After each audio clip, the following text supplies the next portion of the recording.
साथियों, मैं सौरभ कुमार सिंह और शिक्षक बहाली के मुद्दे पर दो प्रमुख मुद्दों की आज चर्चा करेंगे। पहले मुद्दा है जो डीएलएड का मुद्दा है, जो सुप्रीम कोर्ट में जिसकी सुनवाई चल रही थी और कल एक बहुत महत्वपूर्ण फैसला आया है। जो डीएलएड है एनआईओएस, उसके मामले में सुप्रीम कोर्ट ने स्पष्ट कहा है कि 18 माह का जो डीएलएड डिप्लोमा है वो 2 वर्ष के डिप्लोमा के बराबर नहीं है। यानी कहने का मतलब कि जो डिग्रीधारी हैं डिप्लोमा वाले, डीएलएड 18 महीने वाले, वो 2 साल के जो डीएलएड वाले हैं उनके बराबर उनकी डिग्री नहीं प्राप्त की मानी जाएगी। तो एनआईओएस के मामले में जो राष्ट्रीय मुक्त शिक्षण संस्थान है उसके मामले में, राजस्थान के मामले में क्वेश्चन का मामला चल रहा था और सारे मामलों पर सुप्रीम कोर्ट के फैसले के बाद ये बात स्पष्ट हो गया कि जो चीजें शिक्षक बहाली के मुद्दे पर, जो चीजें बिहार सरकार या देश के तमाम राज्यों में जो शिक्षक बहाली हो रही है 1 to 5 को लेकर बात की जाए तो डीएलएड की डिग्री के साथ साथ जो एनआईओएस का मामला था, राष्ट्रीय मुक्त शिक्षण संस्थान का मामला, उस सब मामलों में जो फैसला है वो आ गया है। तो अभी जो जानकारी मिल रही है, कई मामलों में कई शिक्षण संस्थान या यूट्यूबर चैनल या जो ऑनलाइन स्टडी कराते हैं वो सारे मीडिया ग्रुप के हाउस के साथ जो हवाले से जो सूचना आ रही है उस मामले में ये है कि आपकी जो डिग्री है वो मान्य नहीं होगी। परंतु ये फैसला जब आया है उसके बाद से तो बिहार में प्रथम फेज की बहाली शुरू है, सप्लीमेंट्री रिजल्ट की मांग की जा रही है। तो अब कई लोगों का प्रश्न है कि क्या प्रथम पेज की बहाली में जो डीएलएड वाले हैं, एनआईओएस वाले, उनको बाहर किया जाएगा या वो जो ज्वाइन कर लिए हैं उनके साथ क्या होगा।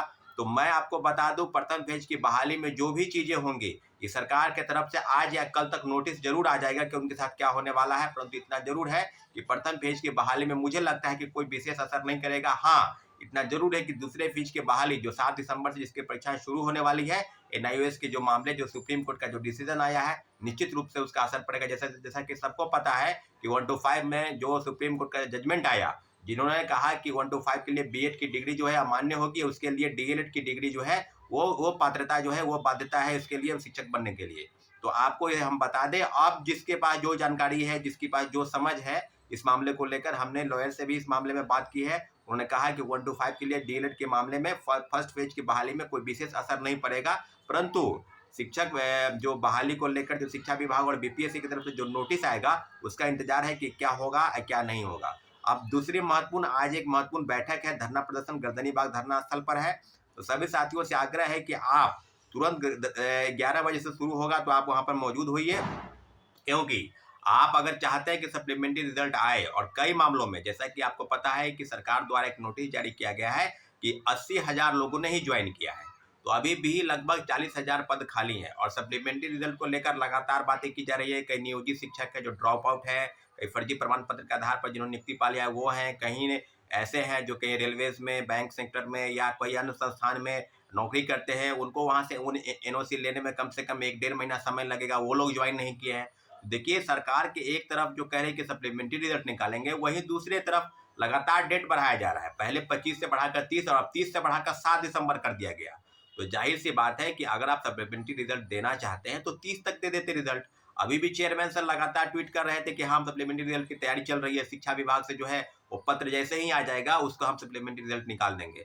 तो जितने भी कैटेगरी के लोग हैं, चाहे 1 to 5 हो या 8, 9 या 10th 11, सब लोगों का पीजीटी, टीजीटी या टीआरई, सब में एक मामला है कि सब ग्रुप के लोग जो है वो सप्लीमेंट्री रिजल्ट की मांग को लेकर लगातार विरोध कर रहे हैं, चाहे ट्विटर हैंडलर से विरोध करें, चाहे फेसबुक, चाहे इंस्टाग्राम। और आज लगातार 4 दिनों तक हम लोग गर्दनीबाग धरना स्थल पर भी बैठे थे सरकार के समक्ष अपनी बातों को रखने के लिए, परंतु सरकार की तरफ से कोई विशेष इसका असर नहीं हुआ। परंतु इतना जरूर है कि सप्लीमेंट्री रिजल्ट को लेकर बीपीएससी चेयरमैन की बातों पर हम लोग भरोसा करते हैं कि कब आएगा, परंतु एक पुष्टि तो कम से कम हो जानी चाहिए थी अभी तक कि हाँ 30 को या 1 को या 7 दिसंबर के पहले सप्लीमेंट्री रिजल्ट आना बहुत जरूरी है। अगर रिजल्ट नहीं आता है तो निश्चित रूप से आप समझ लीजिए कि इस रिजल्ट पर कहीं ना कहीं घाल में शिक्षा विभाग और बीपीएससी करने जा रही है। इसलिए आपसे आग्रह है कि आप भारी से भारी संख्या में गर्दनीबाग धरना स्थल पर आइए और अपनी मांगों को मजबूती के साथ सरकार के समक्ष प्रेस के माध्यम से, मीडिया के माध्यम से, इलेक्ट्रॉनिक चैनल के माध्यम से रखने का प्रयास करें। क्योंकि जो चीजें आपके हाथ में है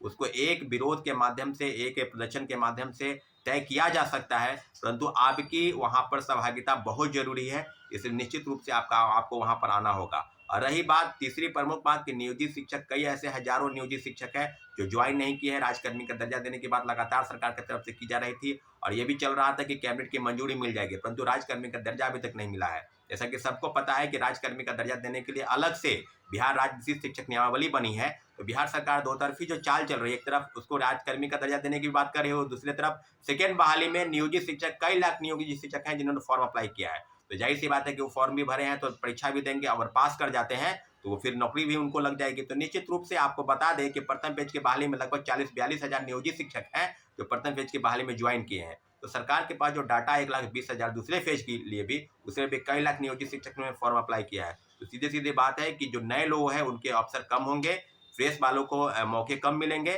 तो निश्चित रूप से सरकार को नियोजित वाले के लिए राज्यकर्मी का दर्जा देने के बाद जो कह रही है उसको तुरंत लागू करना चाहिए। और आज इन्हीं सब बातों को लेकर हम आपको बता दें कि सीक्रेट अपेयरिंग को लेकर जो कोर्ट में मामले चल रहे हैं, अब कई लोगों का कहना है कि कोर्ट में जब मामला जाता है तो उसके बारे में बहुत कुछ कहने की जरूरत नहीं है। जिस दिन सुनवाई होगा उसके एक दिन पहले आप लोग को हम सूचित कर देंगे। जो गौरव साथी जो अप्लाई किया है और जो उसके मेन पिटिशनर है, सब लोगों से बातचीत हो रही है। इतना जरूर है कि जब सुनवाई होगी उसके संदर्भ में जो जानकारी लॉयर के माध्यम से मिलकर आएगी वो उसकी जानकारी आपको सीधे आपको देंगे। लेकिन आप बार बार बताएंगे कि क्या उससे अपडेट दें, तो कोर्ट के संदर्भ में कोई विशेष अपडेट हम अभी नहीं दे सकते हैं। जो जानकारी आएगी आपको हम बता देंगे।